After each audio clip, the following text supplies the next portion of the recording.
गुलबर्गा शहर को एक सियासी क़यादत की ज़रूरत है, एक मजबूत सियासी आवाज़ की ज़रूरत है। इसलिए आज मजलिस इत्तेहादुल मुस्लिमीन आपके दरमियान इंतखाबात में हिस्सा लेते हुए आपसे वोट की अपील करते हैं। बेशक आपके जो पानी के, रोड के और दीगर मसाइल है उस पर तवज्जो दिया जाएगा और मजलिस के तमाम उम्मीदवार नुमाइंदे आपके दरमियान रहते हुए आपका काम करेंगे।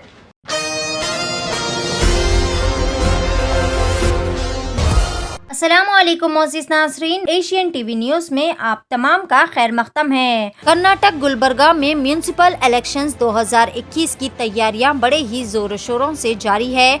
इसी ज़मन में golden girl of Telangana karate champion Syeda Falak ने वार्ड नंबर 20 से इलेक्शंस के लिए मुंतखब उम्मीदवार तनवीर सुल्ताना के फेवर में कैंपेनिंग करते हुए एक कॉर्नर मीटिंग में शरीक तमाम आवाम से गुजारिश की है कि इस बार पतंग के निशान को वोट डालकर मजलिस इत्तेहादुल मुस्लिमीन की गुलबर्गा से जीत को यकीनी बनाए। उन्होंने कहा कि अब तक वहां पर कांग्रेस पार्टी बरसरे इख्तिदार थी, लेकिन आवाम की बुनियादी सहूलतें अब तक पूरी नहीं की गई, लिहाजा इस मरतबा मजलिस के हक़ में अपने कीमती वोट का इस्तेमाल करे ताकि अक़लियतों की मुल्क भर में तरक्की को यकीनी बनाया जा सके। आइए सुनते हैं मज़ीद तफसीलात सैयदा फलक की ज़बानी। पेश है Asian TV news bureau report. हर ताज़ा व अहम खबर से जुड़े रहने के लिए एशियन टीवी न्यूज़ को यूट्यूब पर ज़रूर सब्सक्राइब कर ले। गुलबर्गा शहर को एक सियासी क़यादत की ज़रूरत है, एक मजबूत सियासी आवाज़ की ज़रूरत है। इसलिए आज मजलिस इत्तेहादुल मुस्लिमीन आपके दरमियान इंतखाबात में हिस्सा लेते हुए आपसे वोट की अपील करते हैं।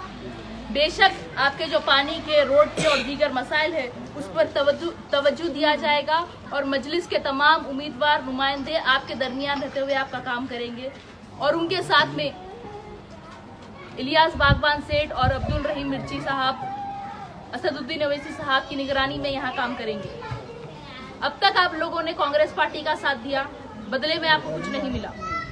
इस बार आपके बीच आपकी अपनी जमात मजलिस है, तो इस बार आप अपनी जमात का साथ दीजिए, क्योंकि तमाम फिरका परस्त ताकतों के बारे में तो आप लोगों को मालूम है कि बीजेपी कितना जुल्म करती है। उनको तो आप वोट नहीं देते, फिर मजबूर होकर कांग्रेस को या कोई दीगर पार्टीज को वोट देते। लेकिन इस बार तो आपके दरमियान आपकी अपनी जमात है ना, तो दूसरों का साथ क्यों देना, अपनी जमात को मजबूत करिए।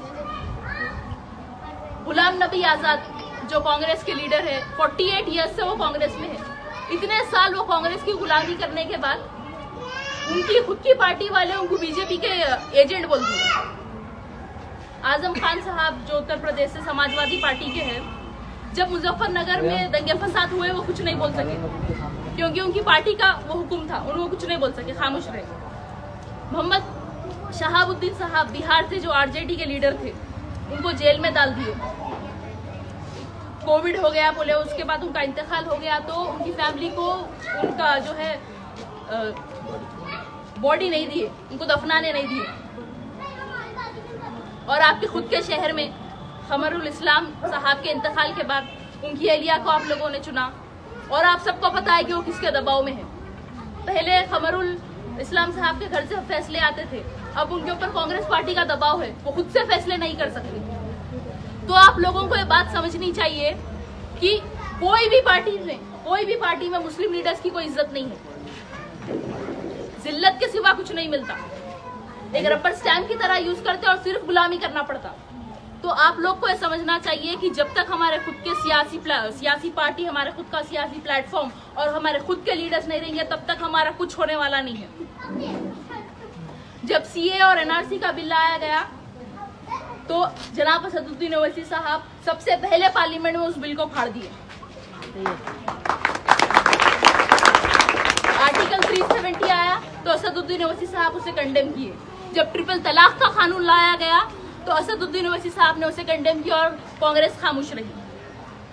जब यूएपीए का कानून लाया गया तो असदुद्दीन ओवैसी साहब ने उसे कंडेम किया और यूएपीए बिल के टाइम पे कांग्रेस ने लोकसभा से वॉकआउट कर दिए, उसके बाद राज्यसभा में वो बिल को सपोर्ट करे।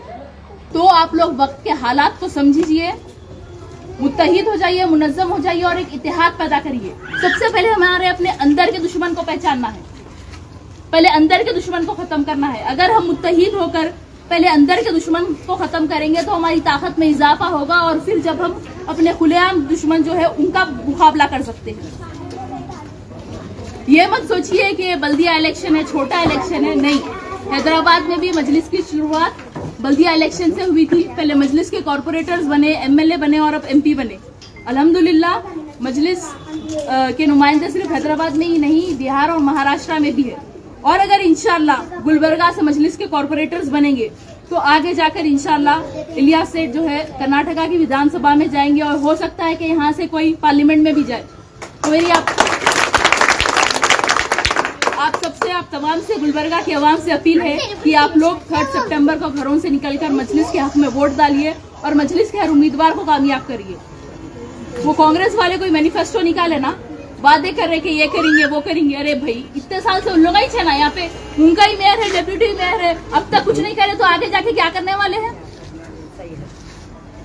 राहुल गांधी अपनी खुद की कॉन्स्टिट्यूएंसी में हार गए, अपनी खुद की सीट नहीं बचा सके, बड़े आए बी टीम सी टीम बोलने वाले। अब तक आप लोग हाथ का साथ दिए, अब हाथ में पतंग ले लो, हाथ को हाथ दो और पतंग उड़ाते हुए हिंदुस्तान के माइनॉरिटीज का मुस्तकबिल बुलंद होते हुए देखो।